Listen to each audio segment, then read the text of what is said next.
construindo uma instância. Construir uma instância para cada um desses esquemas. Então, o que eu fiz? Peguei lá o meu problema, como é que eu modelo os 3 endereços? Tem 4 tipos de modelagens diferentes, 4 maneiras de modelar aqueles 3 endereços. Modelei elas, criei lá o meu XML Schema para cada uma delas. E agora eu instanciei, né, os meus dados, os meus documentos usando aqueles esquemas. E agora vai ficar muito mais claro. Olha só, Russian Dolls, um dentro do outro. Então tem lá a compra, cada um dos seus endereços tem lá os dados, um dentro do outro. Venetian Blinds, ele criou um elemento endereço e associou tipos, certo? E a estrutura aqui é a mesma. Ou criou Salami Slices, ele criou cada um dos seus elementos ali, né? E criou um elemento só para endereço e colocou lá dentro. Ou Garden of Eden, que é mais ou menos o contrário desse aqui, ó. Ele criou um elemento endereço e colocou todos os tipos de endereço lá dentro. Qual que é o melhor?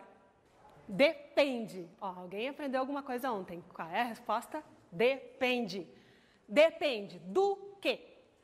Depende, né, gente? Qual é o objetivo? É reutilizar a estrutura? Se é para reutilizar a estrutura, esse aqui não dá, né?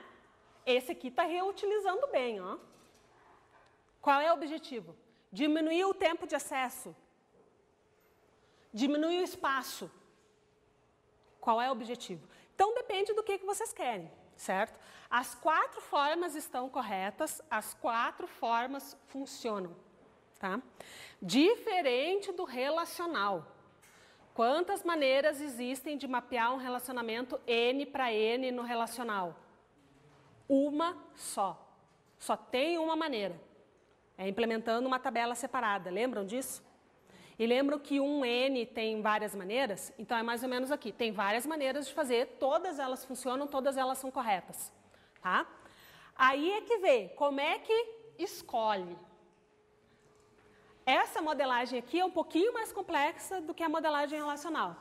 Primeiro vai ter que ver a flexibilidade do vocabulário, né? Como é que vai ser esse vocabulário e o quão flexível ele vai ser. Reuso. Quais estruturas eu quero reutilizar? Se eu quero reutilizar endereço, aqui reutiliza endereço da melhor maneira possível, são essas duas aqui, né? Aqui ele está usando o mesmo endereço e ele só está definindo um tipo aqui que vai ser o tipo que eu quiser.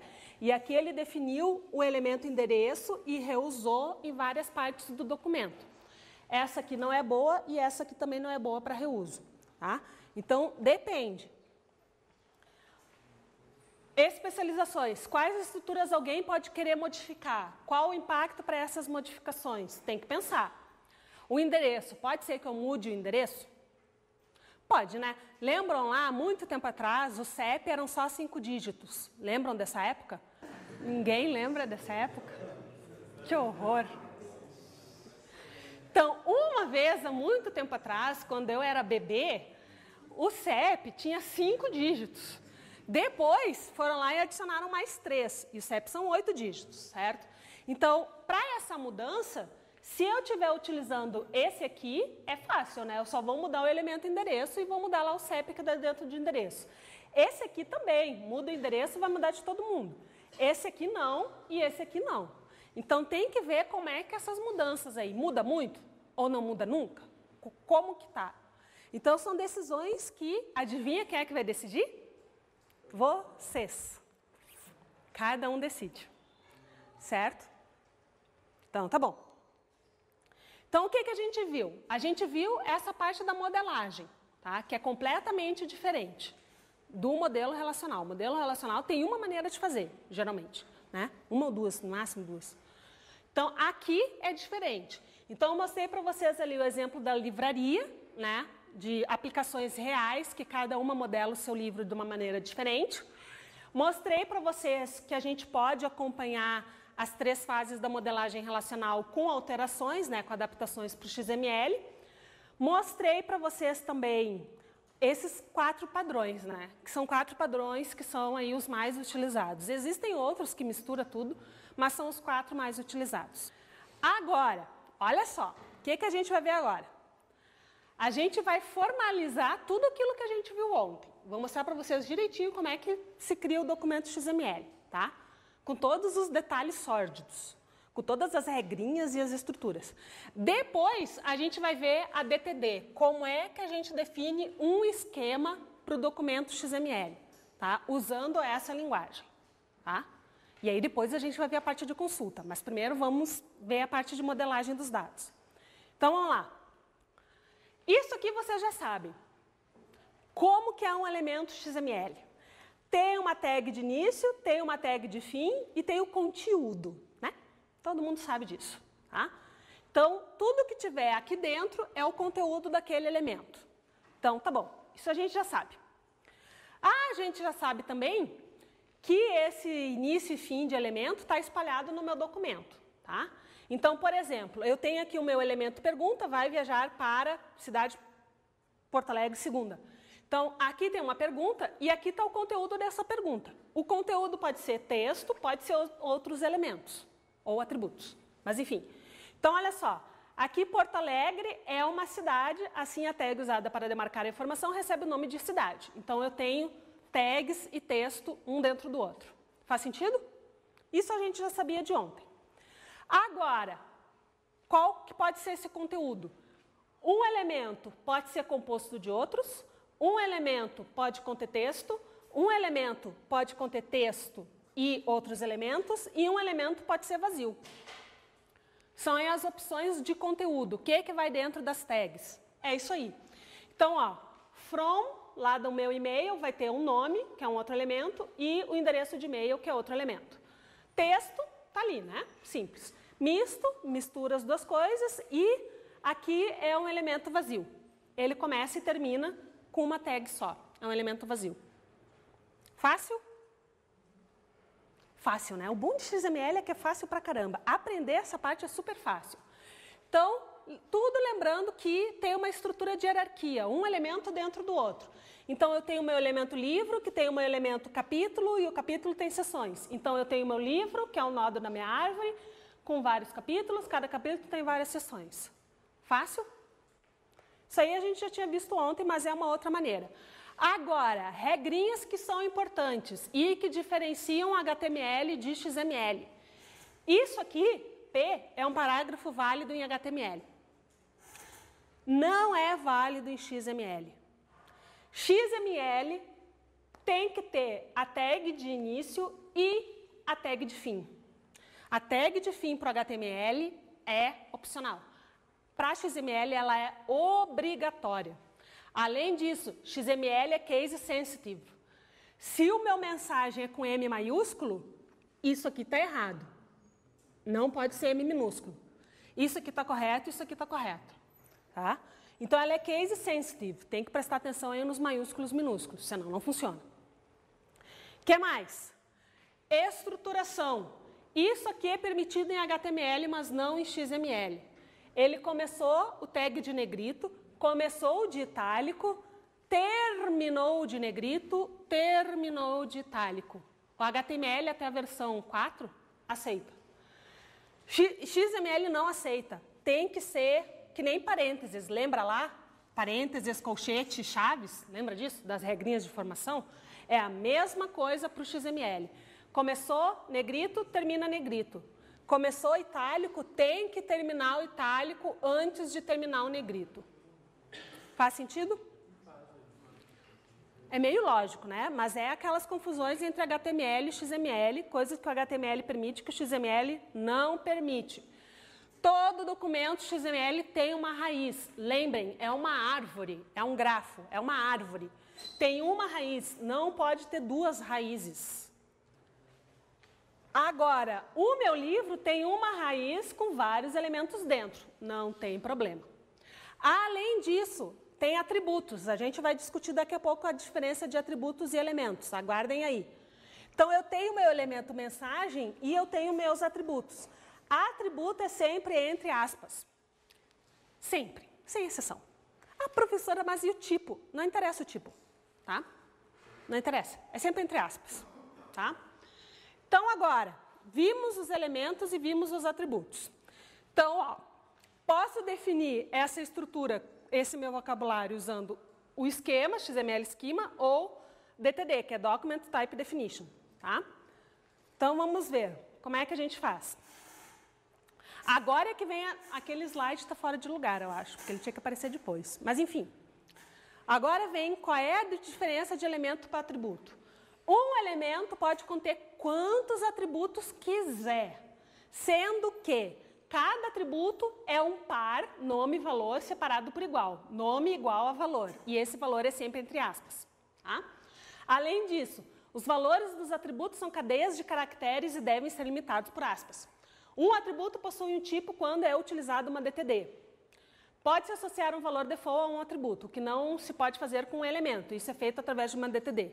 Então, primeira diferença entre elemento e atributo. Primeira não, né? Várias. Mas a mais importante, posso associar um valor default ao atributo, não ao elemento. Se eu tiver um elemento moeda, vai ser um elemento moeda.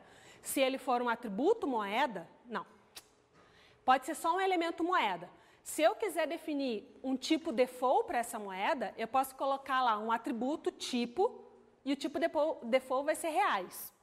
Então, se eu não informar nada, é real. Se não, eu informo lá o valor do atributo para dólar, ou para libras, ou para o que quiser.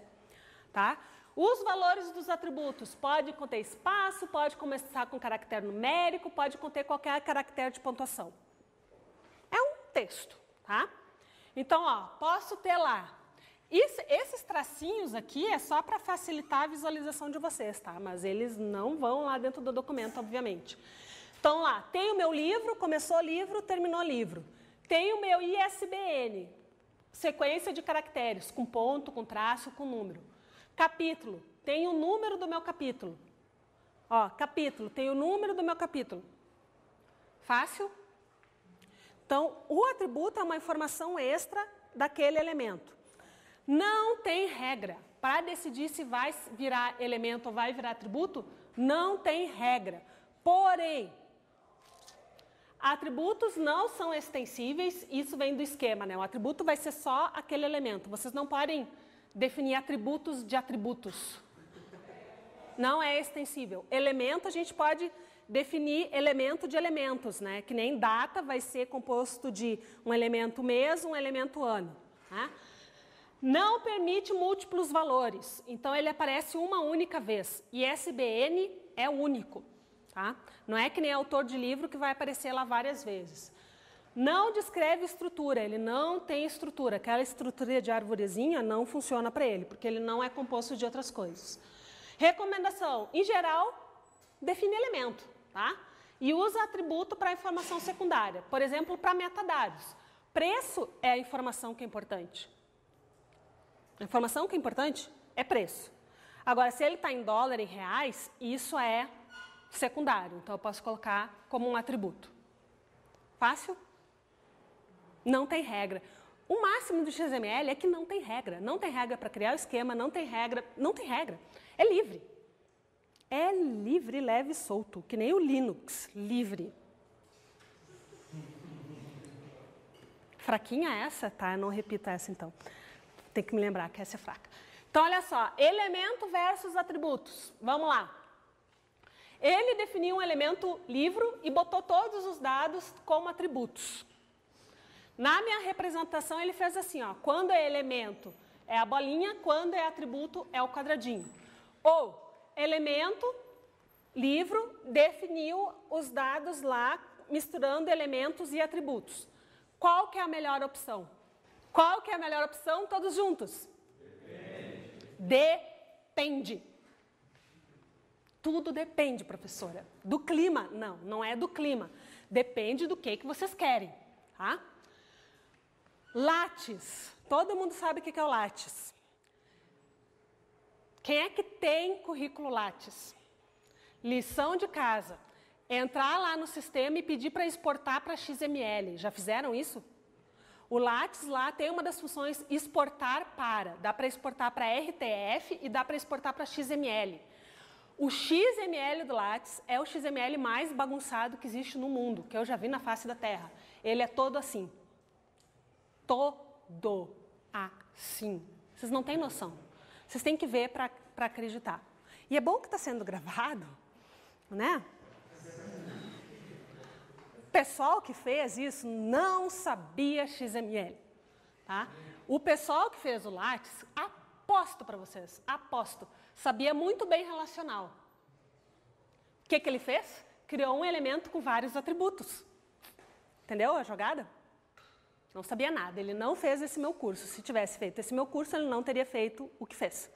Olhem lá, é sério, é tudo atributo, assim, um monte de atributo, tá? Não é um bom exemplo, mas olhem, é um exemplo curioso. Então, olha só, DTD. Então, a DTD vai ser o esquema. Lembram lá? Para o relacional, a gente definia o esquema usando SQL, create table, blá, blá, blá. Para o XML, a gente vai usar uma outra linguagem, e essa linguagem é a DTD. E ela permite definir elementos e atributos. Ponto. Só isso que ela permite definir. Elementos e atributos. Porque é só isso que tem no documento, certo? Elementos e atributos. Então, agora a gente vai ver como funciona. Primeiro de tudo, tem que declarar um elemento, um raiz, né? Então, a gente vai começar declarando o meu elemento raiz. Como é que declara um elemento? Elemento. Nome e diz do que esse elemento é composto. Pronto. Dá o nome do elemento e diz qual é a estrutura dele, né? Então, ó, existe um elemento empregados, cujo conteúdo é constituído de um ou mais elementos empregado.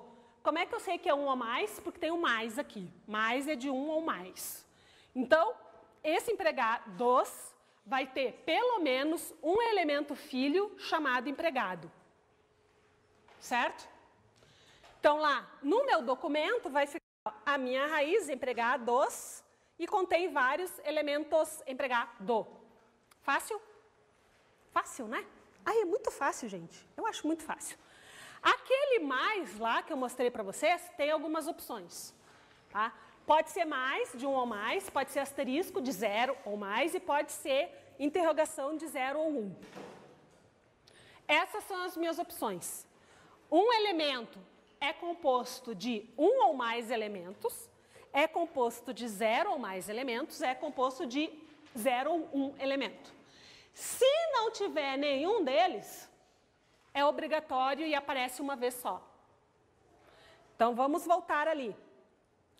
Se não tivesse esse mais aqui, como é que ia ser esse esquema? O documento, como é que ia ser o documento desse esquema? Ia ter um elemento empregados e um elemento empregado. Ou seja, esse documento não ia ser válido de acordo com esse esquema. Lembra que ontem a gente falou do documento ser válido? Aí eu falei, ele é bem formado e ele é válido de acordo com o esquema. Esse aqui é válido de acordo com esse esquema porque tem o mais. Poderia ser asterisco? Poderia, né? Poderia ser asterisco. Só que se fosse asterisco, eu ia poder ter um elemento empregados sem ninguém dentro. Fácil?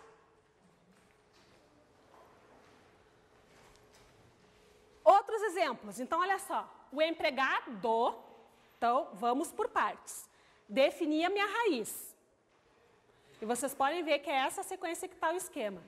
Definir a raiz é composta desse elemento. Agora, eu vou definir quem é esse elemento. Vai nessa ordem. Vou definir quem é o elemento empregado. O meu elemento empregado vai ter um nome, obrigatoriamente, vai ter uma inicial do meio, que pode aparecer ou não, e vai ter um sobrenome, obrigatoriamente. Tá? E aí, por exemplo, o meu empregado vai ter um nome e um sobrenome. Olha a beleza do XML. Apreciem a beleza do XML. Esse cara é opcional. Se ele não existe, ele não existe. Não tem o conceito de null. Ele não existe, entendeu? Então, aquele negócio lá que o SQL faz, que o relacional faz de colocar null, vários pontos para o XML. Se ele é opcional, ele simplesmente não existe, ele não aparece. Pronto, não aparece. Tá? Então, eu posso ter empregados com nome e sobrenome, posso ter empregados com nome, inicial do meio e sobrenome. Completamente flexível. E importante, eu defini aqui, ó, nome, vírgula, inicial do meio, vírgula, sobrenome. Tá? Aparece nessa ordem. E aí é outra diferença do relacional para o XML. No relacional, a ordem dos dados é de acordo com a ordem das colunas, né? Todas as linhas têm aquelas colunas naquela ordem. Aqui, a ordem dos elementos é dado por essa vírgula. Se eu quiser que esses elementos não sejam ordenados, eu coloco a barra, que é ou. Então, o empregado vai ter nome, ou inicial do meio, ou sobrenome. Pode ter 2, pode ter 3, em qualquer ordem, tá? Aqui vai ter os 3 nessa ordem. Aqui pode ter de 1 a 3. 1, ou nome, ou inicial. Ah, não, peraí. Ai. Confundi os slides. É o próximo slide, quer ver? Não. Não, tá. Sumiu o slide. Essa parte ele corta. Ninguém trouxe a claquete, né? Esqueceram de trazer a claquete. Tudo bem. Então, nessa ordem. Se eu quiser ou nome, ou inicial do meio, ou sobrenome, eu uso o meu travessão. Senão, os 3 são obrigatórios. Tá? Naquela ordem. Aqui a ordem não interessa. Aqui é nessa ordem. E aí percebe que dá para combinar um monte de coisa usando a vírgula, o travessão, o ponto de interrogação. Então é 1 e 3, né? É. E aí não vai interessar a ordem, certo? Não interessa a ordem? Tanto faz. Né? Pode ser mais de 1 ou não? Pode. E aí não interessa a ordem. Não interessa a ordem. Aqui não interessa a ordem. Né? A gente pode... É um bom experimento. A gente pode experimentar depois na parte prática. Mas eu acho que é assim. Legal, né? Aluno não gosta disso, né? O professor também não gosta quando dá um branco assim. Eu fico pensando assim, como é que era mesmo? Mas a gente vê depois. A gente vê junto. Essa geração gosta de fazer as coisas de maneira colaborativa, né? Então, colaborativa, a gente colabora. Professor. Então. Tem que aprender. Certo? Então, olha só. Empregado, os 3, nessa ordem. Empregado, só com 1. E aí não interessa a ordem, porque é só 1. Ou não interessa a ordem, pode ser 2 ou 3. Aguardem as cenas do próximo capítulo.